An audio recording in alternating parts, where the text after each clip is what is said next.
Kufuatia mkutano mkuu maalum wa Chama cha Mapinduzi unaotarajiwa kufanyika tarehe 29 na tarehe 30 ya mwezi huu wa 5 2025, ambapo mkoa wa Kaskazini Unguja kama mikoa mingine 32 tunatarajia kushiriki kwa hamu, kwa bashasha katika mkutano huo.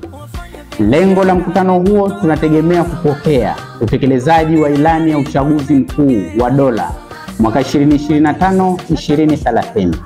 Katika upokeaji wa taarifa hiyo na ilani hiyo ya Chama cha Mapinduzi ya uchaguzi ujao, CCM katika ilani iliyopita ya mwaka 2020-2025 imefanya mambo makubwa sana katika mkoa wa Kaskazini Unguja, ikiwemo katika sekta ya elimu. Ilani ya CCM ya mwaka 2020-2025 imeielekeza serikali ya SMZ kutekeleza miradi ya elimu, ikiwemo ibara ya 182 ambayo ilani imeelekeza kujengwa skuli 3 za dahalia kwa Unguja na Pemba. Katika mkoa wa Kaskazini Unguja imejengwa skuli ya dahalia ya Gamba yenye gharama shilingi bilioni 11.6. Sambamba na hilo, ilani imetaka kuongezeka idadi ya madarasa kwa upande wa mkoa wa Kaskazini Unguja. Juhudi za serikali mbili zimejenga skuli 5, ikiwemo skuli ya Tumbatu yenye gharama shilingi bilioni 7.01, skuli ya sekondari ya Mkokotoni yenye gharama shilingi bilioni 6.1, skuli ya sekondari ya Bumbwini Makoba yenye gharama shilingi bilioni 6.1, skuli ya sekondari ya Bumbwini Misufini ambayo kwa sasa inajulikana kwa jina la Balozi Seif Walidi yenye gharama shilingi bilioni 6.1, pamoja na skuli ya msingi ya Donge Vijibweni yenye gharama ya shilingi bilioni 4.5.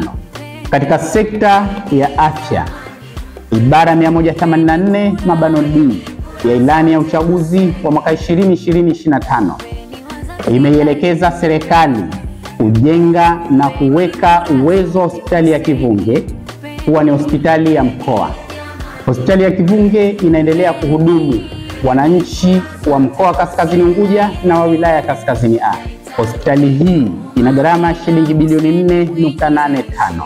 Sababu na hilo, ujenzi wa hospitali ya Pangatuku ambayo ni hospitali ya wilaya yenye gharama shilingi bilioni 4.05 nao pia inaendelea kuhudumia wananchi wa wilaya ya Kaskazini B. Sekta ya maliasili, ibara ya 151 ambayo ilielekeza serikali kuimarisha rasilimali zisizorejesheka katika maeneo yao, ikiwemo rasilimali zilizoathiriwa na uchimbaji wa mchanga pamoja na kifusi. Katika mkoa wetu wa Kaskazini Unguja tunayo hifadhi ya misitu iliyotokana na uchimbaji wa mchanga ambayo linajulikana kama bonde la Mama Samia lililopo eneo la Donge Mchangani.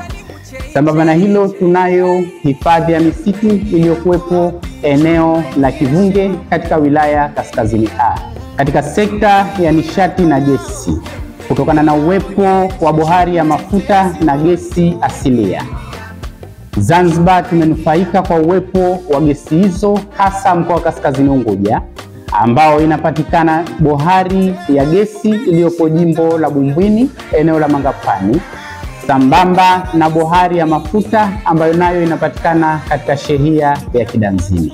Chama cha Mapinduzi mkoa wa Kaskazini Unguja tunazipongeza serikali zote mbili, serikali ya Mapinduzi ya Zanzibar inayoongozwa na Daktari Hussein Ali Mwinyi na serikali ya Jamhuri ya Muungano wa Tanzania inayoongozwa na Daktari Samia Suluhu Hassan kwa kutekeleza vyema ilani ya uchaguzi ya mwaka 2020-2025.